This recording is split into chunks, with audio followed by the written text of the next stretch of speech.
here on my adventure quest, trying to figure it all out. And you don't always have help, you know. A lot of us were out here solo dolo. Just trying to handle our ones gangy.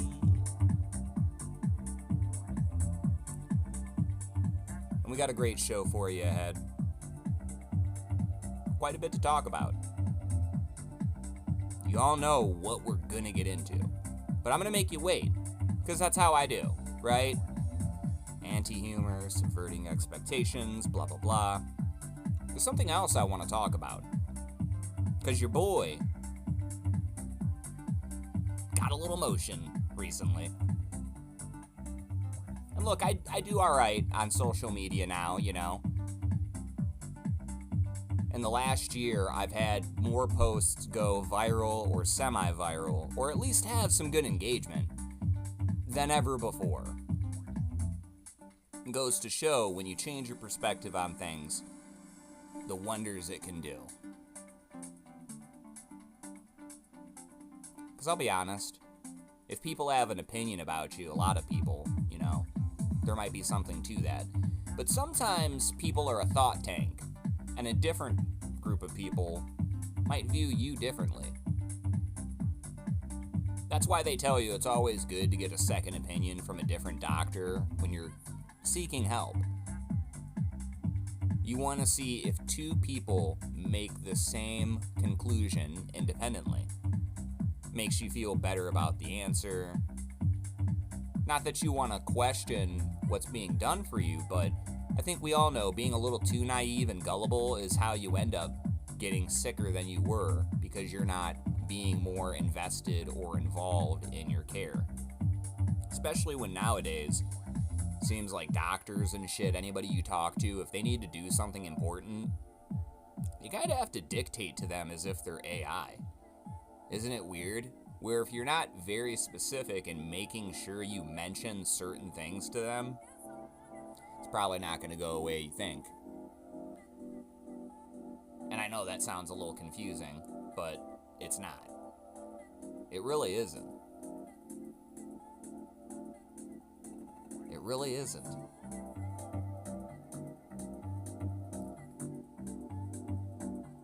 Anyway. The last time I got some real big pull like this on a post, because I don't consider like 100 or 200 really anything to call home to. I know there's accounts out there that when they see those kind of numbers, they're like, holy shit. And not to dunk on you, right? There's levels. It's a stepping stone game. But when you get to the level of my chase, right? When the fucking small potatoes are no longer satisfying, they're not fulfilling to you, you have to find the bigger fish to fry. And I've talked about this in the past where, you know, on YouTube, it's nothing for me to have seen over 100K on a video. The highest I've gotten is 340K. And I love talking to people about how I worked the algorithm, my thoughts on how the algorithm actually works versus what people tell you. And everyone thinks they know better. I don't think I'm, you know, the disciple guru of AI. I don't think I know more than anybody else about shit a lot of the time, but closed mouth don't get fed. So if you don't open your mouth and at least share the thought, sometimes that is the missing ingredient somebody needs because it's not coming to them. As obvious as it is to you, as painfully obvious, it is eluding them entirely.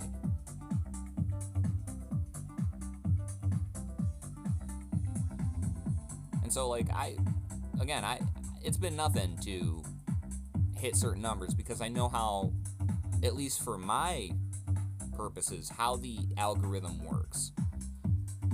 And if I ever wanted to repeat the success of my past, because really my YouTube is kind of just a proof of concept for people. It's in a way a part of my digital resume when I'm showing anybody who does comedy or content in general what me without anything was capable of doing. With no monetization, with no ads, with no help, just me by myself. all my own editing, my own time. I'm not getting paid for any of that shit.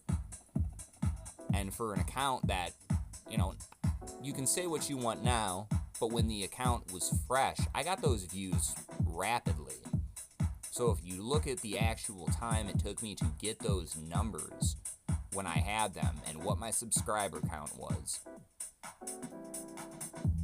you should not be seeing an account get close to 340,000 views on a video that is a minute and one clip. It shouldn't happen, but it did. Everyone will tell you why it won't happen, but it did happen, and I made stuff like that happen quite often.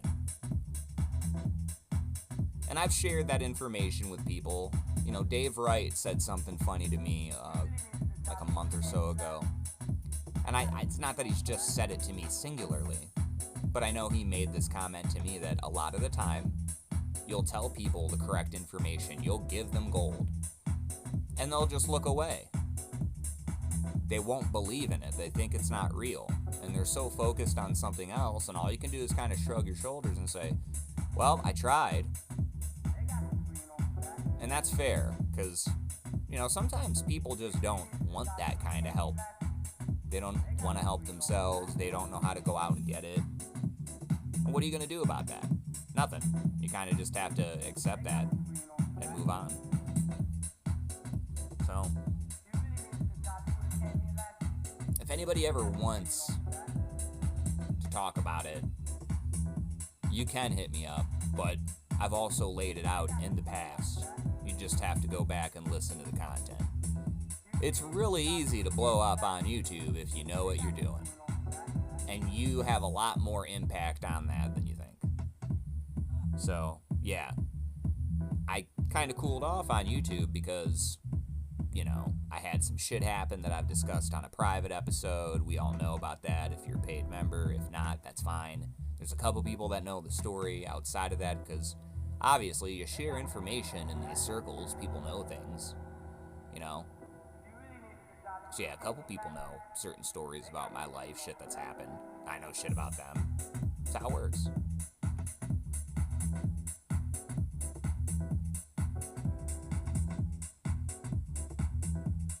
I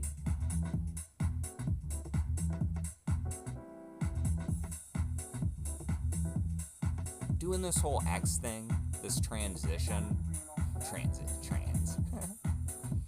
But you know what I mean. Trying to switch gears and do a very different approach to how I deliver content. Even though I like it, it's just such a shift from what I'm used to doing. And the goals are a little different. Whereas on YouTube, I wanted to have a video. If I do one, I want it to hit 100K at least. I want it to be a banger. I don't want it to just be more slop. I want it to do like a cut. Like, I have quite a few videos that have over 100K. Some are only at 30 or 40. That's fair. But the ones that are at 100, I'm like, yeah, man, I'm capable of generating bangers.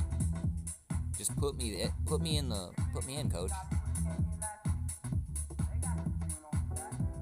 But when it comes to X, my goal is like 1K. If I can have a post hit 1K, fuck yeah, dude. And the last time, because I don't remember all my bangers, but the one that I had pinned for a while, that I just dethroned, unfortunately, was the "You fucking suck, dude," directed at Tim Heidecker. That had 2.5K likes on it. That ain't bad. That ain't bad at all. And again, I've had some posts do 100 or 200. That's cool. Back when we were talking on the Jeff Cry shit. Definitely, the jokes that I was riffing, they had some heat. I mean, fuck, it made you block me, dude. And I know you blocked a few people. You didn't block everybody. Some people didn't make the cut, apparently. But you eventually got to me. And then you unblocked me. But we'll get to all that. Don't worry. Don't worry. We'll get there. Not yet. I'm gonna make you wait. So yeah, I've had some decent engagement when it comes to this stuff. But, I wanted to comment on the your mom's house situation. We've all known Tom and Christina for a long time. Not personally, but you get it. We've seen their content the same way we consume all media, and we know people to an extent. So I don't want anybody to try and take something out of my words that's not there. There's no hidden meaning to decipher. I'm not best friends with them. But we all kind of know the shtick, right? And I've seen some conflating conversations about this, that, and the other. I will say this from the top before I really get into this. If you think she is as inherently bad, if she is this terrible person, the same as Tom, we 100% disagree. I'm not there with you. I've spent plenty enough time watching them back when I was a really big fan, especially during the COVID era. It's not that you end up hating comics, you just kind of get sleepy on them after a while. They don't evolve, or maybe they're just leaning too much into a personality trait, whether it's a bit or not, and you're just tired of the bit. And the one thing that was always draining about me was, even before Your Mom's House, when I would see Tom's regular stand-up, you could tell he was a guy who did not have the highest opinion of the people around him, at least for the way he was telling the comedy. And if Tommy wants to come out now and be like, oh, it's just a gag, and it's all a performance, and anybody who can't see that, you're just one of the poors, and buy my vodka. That's all you gotta do. And no, I don't think so, man. I don't think it's like that at all, my brother. I think a lot of people, besides me, have been aware of you as a comic, and you have solid bits. I would never say that your art is trash. I wouldn't do you like that, Tom. You're a great talent. I don't know about top 50, but maybe top 100, You're not gonna like this, but I actually think Bert has a lot more going for him. Bert gets caught up in a lot of this other bullshit. I'm not gonna pedestal Bert. I'm not saying he's in the top 5, but I think Bert would make top 50 before Tom. Sorry, I just think The Machine is a better act. I do. Even if it's the same performance, the way people want to troll him or what. Okay. It's better. It's objectively better. It's more approachable because it gets wild, but there's also a wholesomeness to it because it's Bert. Bert has this kind of sleeping volcano energy. Everybody's happy around him because it's the luscious, dormant volcano that hasn't erupted in a long time, and because of all of the minerals and stuff that it shot out and the way it treated the land, the growth that's come from it is beautiful. And they know that there's power there that could wake, but they feel calm and safe there. They have a certain trust. And I get it, he's just a guy who takes his shirt off and has a big fucking belly and likes to drink. Okay.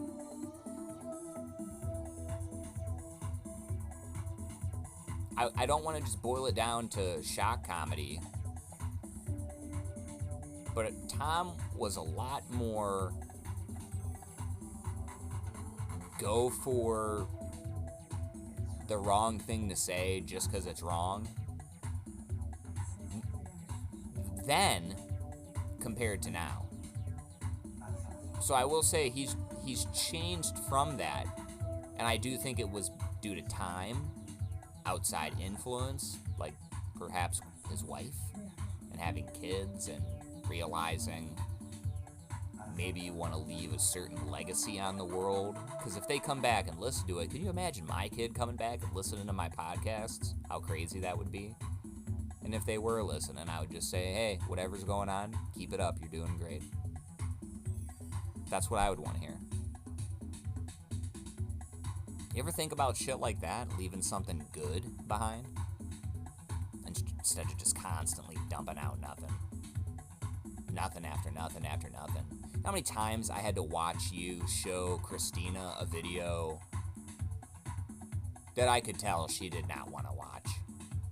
But you were able to get away with it using the show as a mechanism to do that. I don't care how gay that sounds, dude. That's the way I always saw it.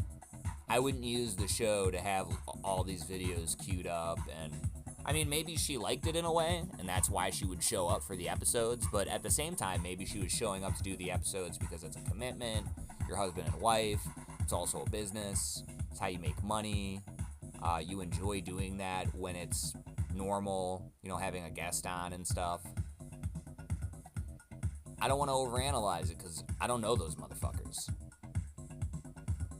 But for me, it's fair to say that there was an uneasy tension, and it ain't hard to tell.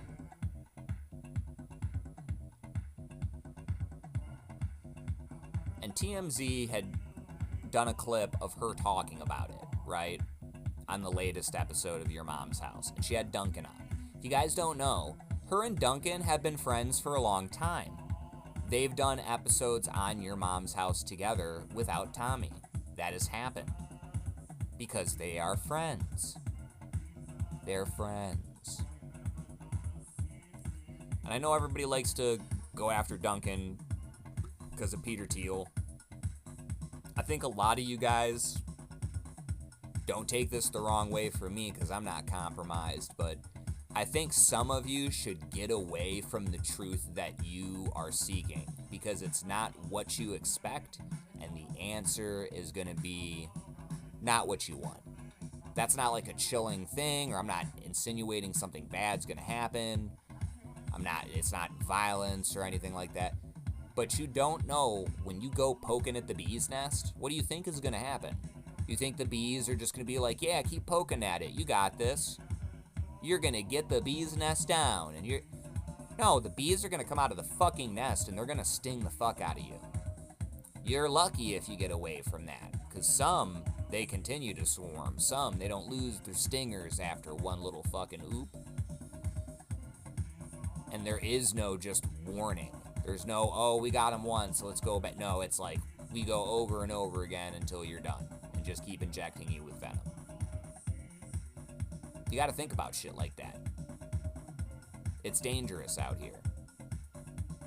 So when all you motherfuckers are making certain jokes and saying certain shit, well, think about your life.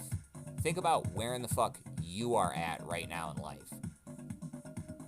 And do you really want to throw yourself away or put your family in harm's way or any type of duress in general? Because you're going after shit that you're not even equipped to fight? Why the fuck are you even talking about it? Why are you drawn to it? There must be some area of self-improvement you can do in your life. I hate to be on some Jordan Peterson shit, but you gotta, buck up, bucko, and clean your asshole. Huh? Ha-ha! Come on, Pluto! Let's go fuck Daisy! Ha! That's right, he's gonna go fuck the duck instead of the mouse, because Mickey Mouse is a sick fuck. And he's bringing the dog, too. Isn't that insane? A dog, mouse, duck, three-way? Yeah, Rule 34 that. I guarantee you Grok's got that on cue. Holy shit, man. I know this has been talked about before, but why if Goofy is a dog, why is Pluto also a dog but not competent? Is Pluto doing a kink thing?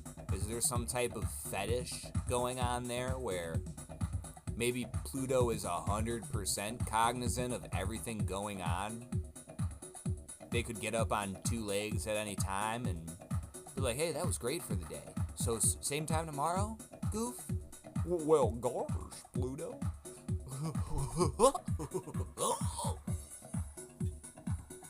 You never know. You never fucking know. What if that's just been like an allegory or euphemism or whatever for like furry people? What if Mickey Mouse this whole time has just been about furries? You know, people who want to dress up as dogs. That's why you got like the big bear dog, Pete. Well, I don't know, Mick.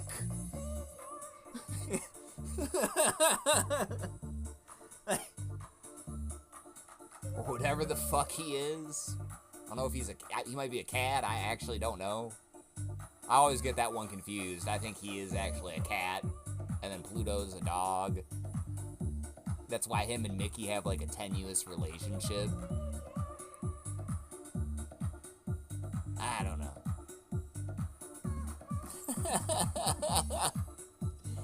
God. Anyway, so this clip, right? It's just a 2-minute clip, and Christina's trying not to break down, whether it's scripted or not. If it is, you go, girl. You got it going on.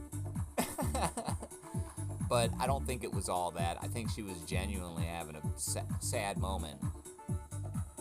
And it kind of flashes to Duncan a little bit during, and his facial expression while she is going through this monologue moment is one of,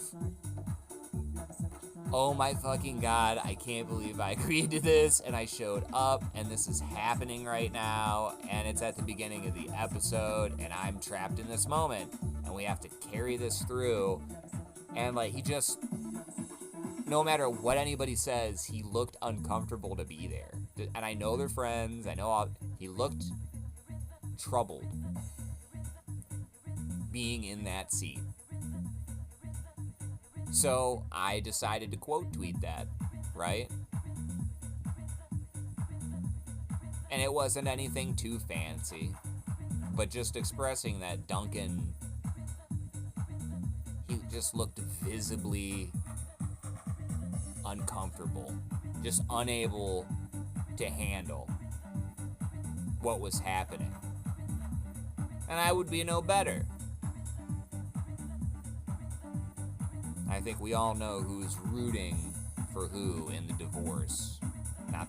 We're rooting for her and not the Poors guy, right? So I said, it's basically that, right? That's what I say. Not even thinking too much of it, but in the back of my mind, as I start seeing it get a little bit of momentum, I had this thought, I'm like, I think this is going to hit 1K. I think this one's going to fucking fly. And it hit 100, then it hit 1K, and now it's hovering close to 2.5, and that's my new pinned post. So I appreciate everybody who, again, it's not like it means too much. There's people who post all the time and get really insane numbers. But I kind of do this shit a little bit more now, and I'm a little, I don't know, again, my approach is very different from how I used to be. I don't post as much. I'm not on X as much anymore. I see people who are still posting all the time, and this isn't a shot at anybody in particular. I mean this from the bottom of my heart. But you gotta stop posting on X.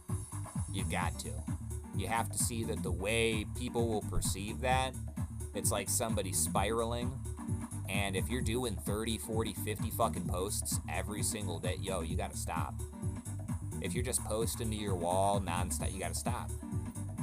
Now, if you want to go engagement farm a little bit, you want to hop on some posts and drop a like, oh, this is cool, or oh, hey, fuck you, this is dumb. Okay, that's a little more valid. To what extent, though, and what end? You have to think about the health of yourself, and sure, accounts that don't do much fall into obscurity a little bit, but look at me. I'm over here having a post blow up like this because I'm a little more choosy with my shot now. I know that old saying, you miss 100% of the shots you don't take, but sometimes you gotta hold your shot, because if you miss, well, think about that. Everybody says that shit until you miss. And then you're the victim of that rule. But nobody will ever hear that part of the story. They're just gonna hear, oh, well, you miss 100% of the shots you don't take, Sean. Well, you still fucking missed. Now what? Now what, dummy? So yeah, thank you for everybody who interacted with that. Like, from people who are my friends, followers, and anybody who doesn't fuck with me in between. I appreciated all the quotes, all the retweets, all the comments, all the likes, even the negative ones. I mean that. And I try not to go too hard on people. There's a couple people that I kind of shit on, because I get that on the post, it's smart to interact with a couple of people so that it continues to build. And once one of your posts gets that, like, advertisement post that shows up in bigger posts, you know yours is kind of being fed to more people because it's hit enough accounts to be, you know, a timely impression. So yeah, there was one guy who was like, who cares, bro? The fucking, dude, why am I not remembering his name? The guy that beat McGregor. I'm pretty sure that's who it is. He's like, who cares, bro? Who cares? And X has gotten so tame now. I don't know if anybody's picked up on this or if I've mentioned it yet on the show, but I will now. Elon saying he was going to bring back the freedom, he did that for maybe a little bit, and then he pulled the plug on all that shit. The myth of you can't put the genie back in the bottle. He put that fucking genie back in the bottle, and then he threw that genie. Remember at the end of Aladdin, when Genie was fucking, like, winding up to throw Jafar, he's like, couple thousand years in the cave of wonder, gotta cool him off. Yeah. That's what we're talking about.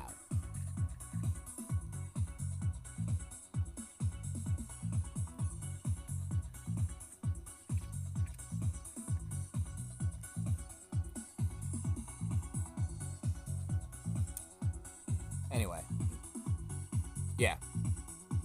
Nice to have a little bit of a moment. And we'll see what comes next. Right? Because as much as I want to keep talking about all that shit, you know, I don't want to do more than an hour, and I want to spend plenty of time on Jeff Cry. And I really can't believe that I'm talking about you again, man, because I thought this was done. It was done for me. It was done for the Lemon Party community. It was done for the show's community. Even though there's some overlap, it's still fair to differentiate the two. Because both are popular. We could throw Hate Watch into this. I'm just trying to keep it a little more lemon.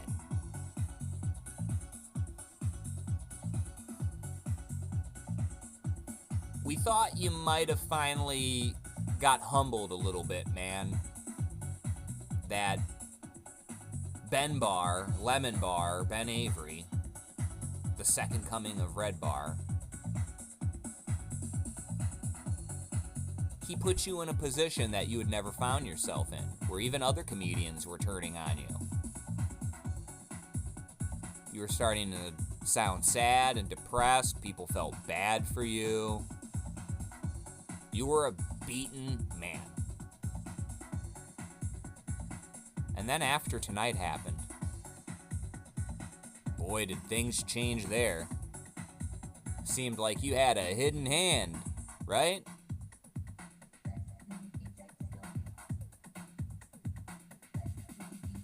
You're talking all this shit. Don't think I forgot that you threatened Ben's children. You slimy fuck.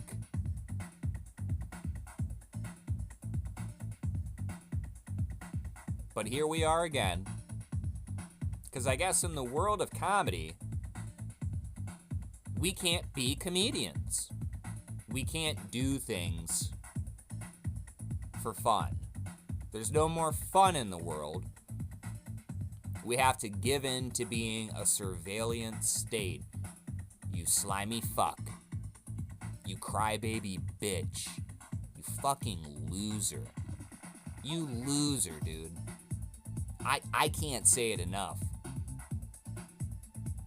It's deplorable what a guy like you is capable of sometimes. You brag about being the last samurai of LA, you fucking PDF. You drive around in a fucking trillionaire's car because you're a fucking robot zealot, bug-brained idiot. You act like you're rich, but you're broke.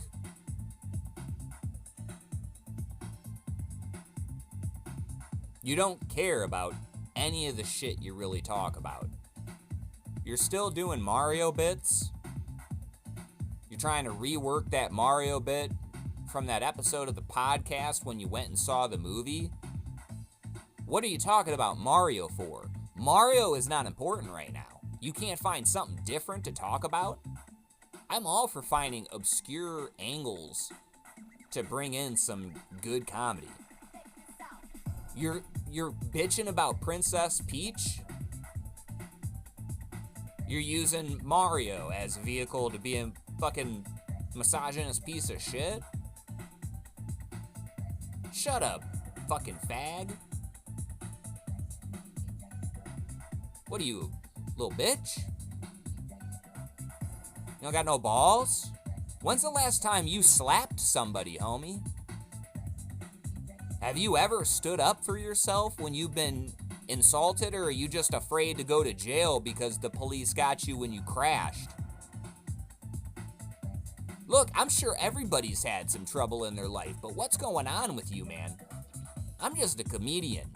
I'm just a guy who likes to laugh into the abyss and drown you out with my Patrice O'Neal howl.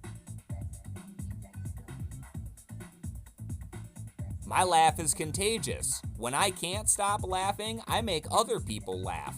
I ruin bits because my laugh is so good. You're gonna try and say some shit to me, and I'm just gonna be laughing so fucking hard, nobody's gonna care about what you are saying. You're gonna try to elaborate through some long-winded bit. You're gonna try and deconstruct me on some higher plane, and nobody's gonna give a fuck because I'm gonna sound like a fucking... You don't understand, it's gonna be a fire alarm going off. Nobody's gonna care, man.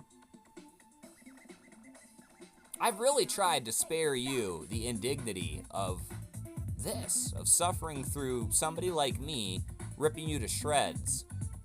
Because I've already gone and done that a couple times with the Gay and Racist show, and I thought about, did I want to bring some people on today to do that? I don't need anybody, man. I don't need no help. I'm here by myself, homie. I don't got nobody here with me to tell you you're a bitch. It's sad to me, man. After the whole Ben Avery thing, I genuinely thought when you unblocked me, of all people, when you actually did unblock me, because you didn't at first, and then somebody must have said something to you, and I saw that you unblocked me. So whoever had a hand in that, big shout out to you. Don't know who it is, don't know why that happened, but somebody definitely convinced him to unblock me. So you at least are aware of me on some microscopic fucking level. Okay. Because you had to know enough about me to block me, and you had to know enough about me to unblock me, eventually, while you were unblocking other people, a part of the Lemon Party fandom.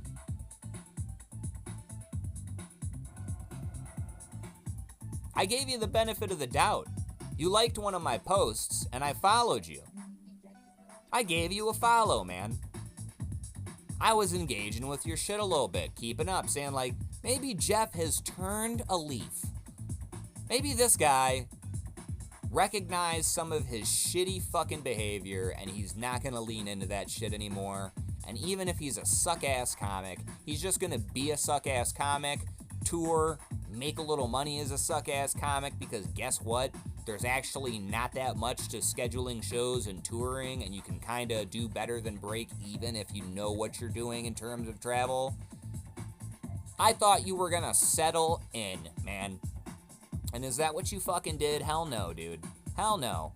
You did a complete 180 from what anybody could have expected, myself included. You decide to make a mountain out of a molehill. Like this bitch is Osama bin Laden and it's 9/11. Brother, come on. And I'll admit,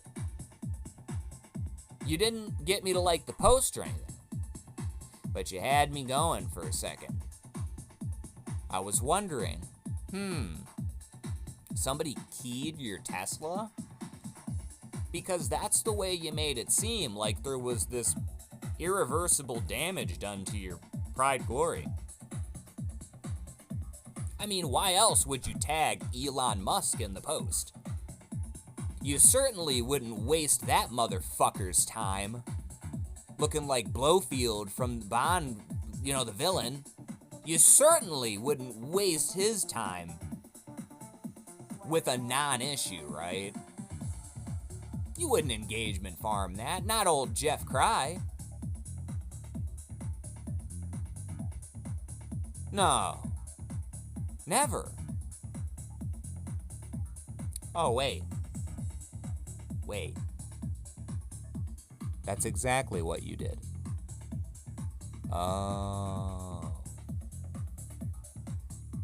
Oh. That's fucked up, Dak. It genuinely is. I don't know what to say, but that's fucked up.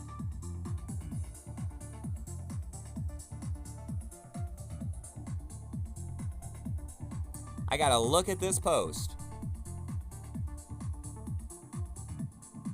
And what do I see on this fucking post? What do I see on this post? Jeffy boy.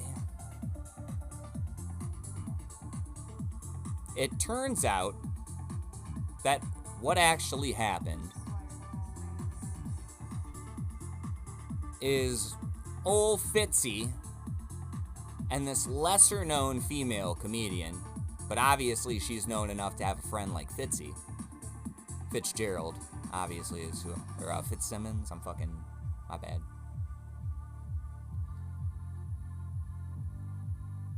But she's with a pretty known comic, okay? And I'm gonna tell you right now, if this other comic thought that she was breaking something in the hidden code of guidelines, I'm pretty sure he would have stopped her and said, no, don't do that. They've got camera monitoring technology. You really don't want to fuck with it. They're gonna know you did it. And I'm pretty sure everybody knows Teslas have cameras on them because people have been arrested for vandalizing them in the past. So it's kind of known when a Tesla is around, you don't want to do anything bad because it's basically free surveillance for Elon Musk, for the government. They want a bunch of fucking Teslas driving around so they can have a bunch of extra cameras. So that being said, you'd have to think Greg probably isn't that dumb to not know that. You can maybe, if you want to be shitty and assume she didn't know that, okay. Or that they both are that dumb, okay. I think they were fully aware that they were going to be recorded doing what they were doing. I then think that putting Douche on the car, it wasn't keyed in. What actually happened, it's not that he said it was keyed, but you gave off this impression like your car was vandalized, brother. Like a bitch vandalized your car as if you were an ex-boyfriend and you were going through a bad breakup. Like you had just given her genital warts and she was ready to destroy everything you own. That's not what happened. It couldn't be further from the truth. All she did, under the supervision of another comic, who you probably know each other, and there's more to the story, I'll get to that, but we're just talking about the action. All that happened to you, dude, is somebody wrote douche with their finger on the dirt of your car, on the dust of your car. And if you have a dirty, dusty fucking Tesla, Jeff Cry, it's your fault for not going and getting that bitch washed or taking a hose to it, you lazy fuck. Because if you had done that, nobody could write douche on your car in the dirt. There would be none. That wouldn't have happened. You could have saved yourself from that. You want to act like, oh, well, I shouldn't have to do that. And okay, sure.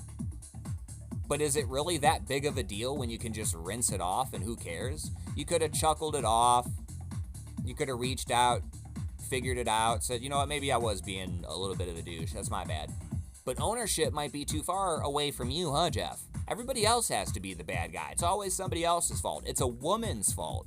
You're blaming a woman, and you needed the engagement form for last time I checked. I won't look now, but it had 12K likes and tagging Elon Musk and Tesla because a woman took her finger and drew douche on your dirty fucking Tesla.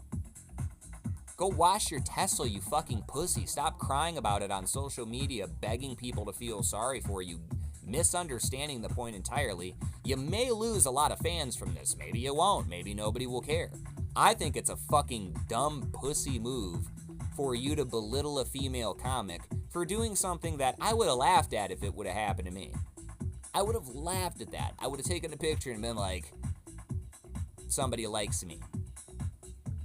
I wouldn't have been mad about it. Now, if somebody breaks a fucking window on your car, hey, there's something for you to post to be mad about and whatever you want to do. This was not noteworthy, man.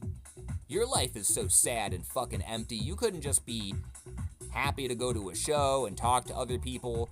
You always have this divisive, apprehensive, at odds personality with people. Every podcast appearance I see you do, within the first minute or two, you're talking about a beef that you have or have had with another comedian, or how you're like a tough guy, but you don't really pursue toughness or trying to, what the fuck is wrong with you, man? What is it about you where you want to be a man and a tough guy, but then anytime you have to step up and be a tough guy man, you pull the Hassan shit and you back off. You don't have any Sam Hyde in you. It's just nothing but Hassan Piker.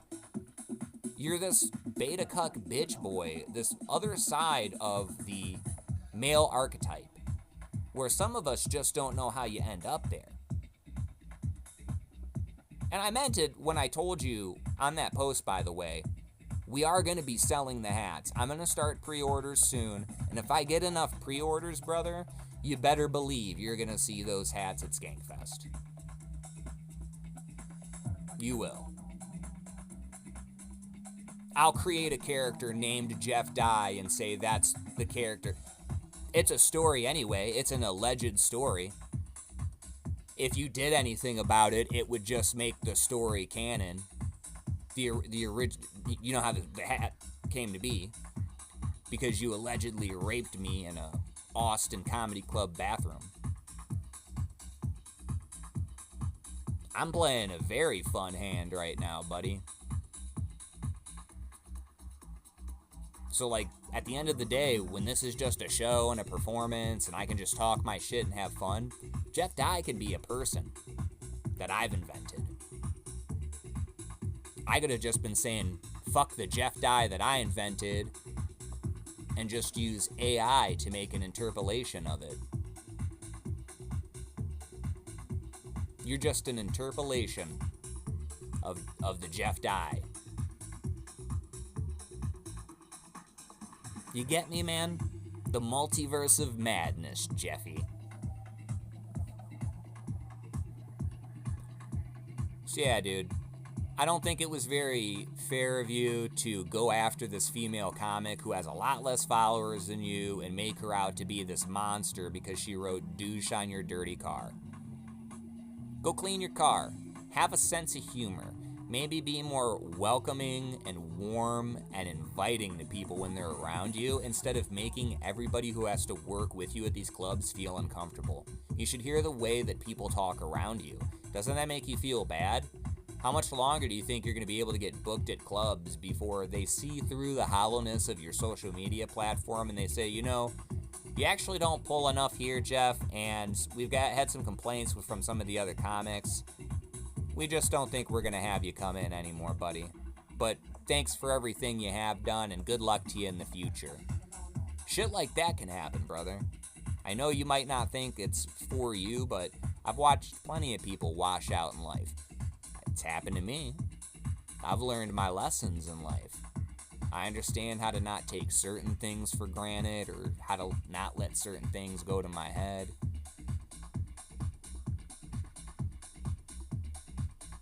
So yeah, if you don't like the show, don't listen. But I think it's fucked up what happened. I think it's fucked up that you're getting away with it, in a sense. And I do hope that more people call you out. I don't think you deserve to be on top of this situation. Not over a dirty fucking car. That's crybaby bullshit, man. Jeff Cry.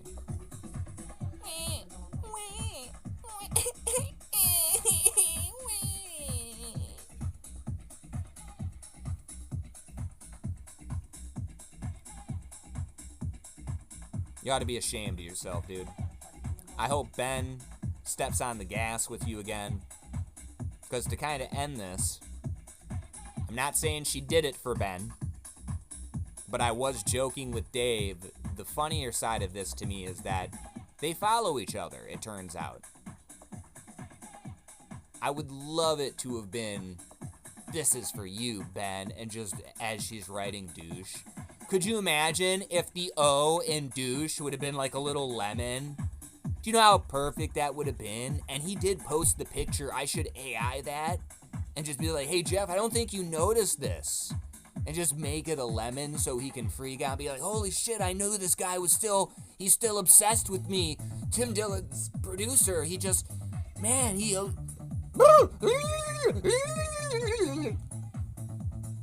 God, Jeff, you're so fucking annoying, man. Go find another female to bully. Thought you were a nice guy to women. No? You just bully them because they write douche on your dirty car? I'll be honest with you, bro. Sometimes negging is a way women like to fuck. I'm not saying she was trying to fuck, but dude, your immediate reaction to something that's not bad is, let me go on X and make a big deal about it. Alright. I'm gonna be keeping my eye on you again, dude. Because I think I'm taking it a little too easy. And I don't really have anybody else to focus my crosshairs on. Like I said, we got the Christina P. and Tom Segura shit out of the way today. Keep doing your thing, Christina. You got this. And Jeff, go fuck yourself, man. I don't know what's wrong with you, dude. I don't know when it's gonna stop, but you need to cut it out. You need to do something else with your life, man. This ain't comedy.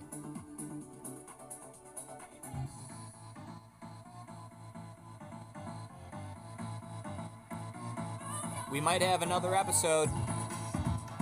I have to figure it out. I just wanted to make sure we got this one done. If we do, it'll be with a guest. See you next week, guys. Fuck you, Jeff Cry.